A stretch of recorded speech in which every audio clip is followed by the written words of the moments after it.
Bonjour, aujourd'hui on va parler de la gestion des fichiers de journalisation. Pour la première question,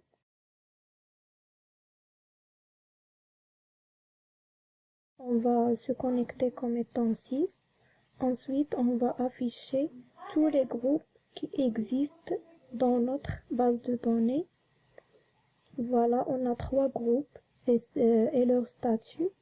Ensuite, on va afficher les membres qui existent dans ces groupes. Pour cela, on va interroger la requête logfile. Voilà, on a 3 membres. Pour la deuxième question, on va juste savoir quel est le mode de la base de données qu'on est en train d'utiliser. Donc, on va interroger la requête logmode. Comme vous voyez, le mode c'est non-archive-log.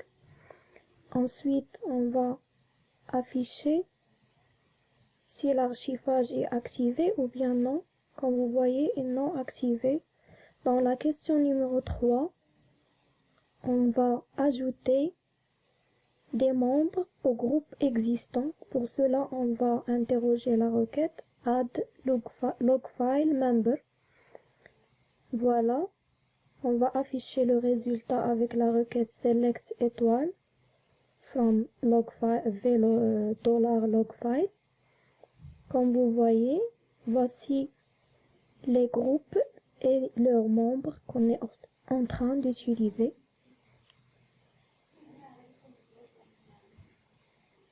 Voilà, on a 5 groupes, bien 4.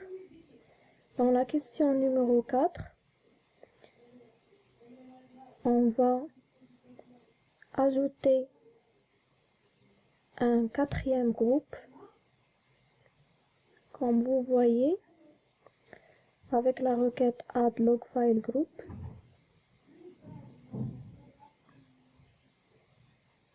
Ensuite, on va affecter à ce groupe 2 membres, log04a et log04b,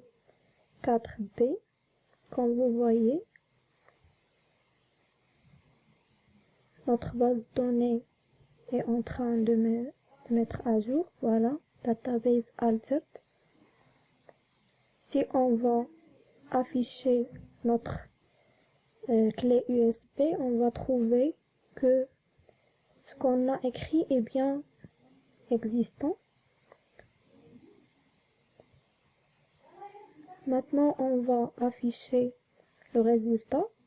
Comme vous voyez, les membres qu'on a ajoutés sont invalides.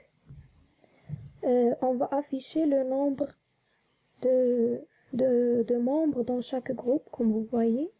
Maintenant, dans la question numéro 5, on va supprimer un groupe de fichiers qui est le groupe numéro 4. Comme vous voyez, la requête est bien faite. Si on va afficher les résultats, le groupe n'existe pas. Dans la question numéro 6, on va ajouter 2 autres groupes, 4 et 5, avec, comme vous voyez, la base de données est en train de mettre à jour. Maintenant, si on va afficher le résultat, comme vous voyez, les 2 groupes qu'on a ajoutés sont unused. Maintenant, on va switcher le système pour qu'il mette à jour les groupes. Voilà. Si on essaie de supprimer un groupe qui est current user, on va trouver qu'il est impossible. Comme vous voyez, lorsqu'on a affiché les résultats des groupes, on a trouvé que le système est en train d'utiliser ce groupe. Maintenant, la question numéro 7 est la dernière question. Comme vous voyez, nous voulons travailler avec le log miner.